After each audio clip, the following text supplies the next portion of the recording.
Today's reading from the book of Prophet Isaiah, chapter 56, verse 1 and 6 to 7. Thus says the Lord, observe what is right, do what is just, for my salvation is about to come, my justice about to be revealed. The foreigners who join themselves to the Lord, ministering to him, loving the name of the Lord, and becoming his servants, all who keep the Sabbath free from profanation and hold to my covenant, them I will bring to my holy mountain and make joyful in my house of prayer.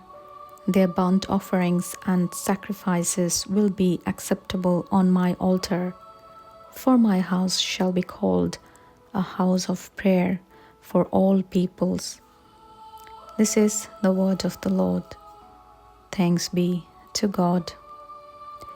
আজকের Bible পাঠ ভাববাদী ঈশায়ার গ্রন্থ অধ্যায় 56 1 পদ এবং 6 থেকে 7 পদ। প্রভু এইগুলি বলেছেন, সব লোকের প্রতি ন্যায়পরায়ণ হও, সঠিক কাজ করো। কেন? কারণ আমার পরিত্রাণ শীঘ্র তোমাদের কাছে আসবে। গোটা বিশ্ব দেখবে আমার ধার্মিকতা। ইহুদি নয়, এমন কেউ কেউ প্রভুর সঙ্গে সঙ্গে যোগ দেবে।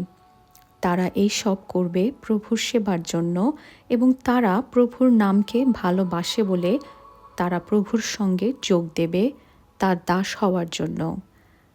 তারা বিশ্রামকে বিশেষ উপাসনার দিন হিসাবে রাখবে এবং আমার চুক্তিবিধি মেনে চলবে।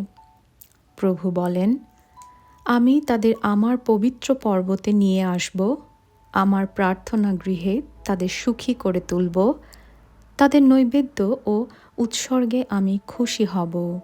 কেন? কারণ আমার মন্দিরকে বলা হবে সব জাতির প্রার্থনা গৃহ।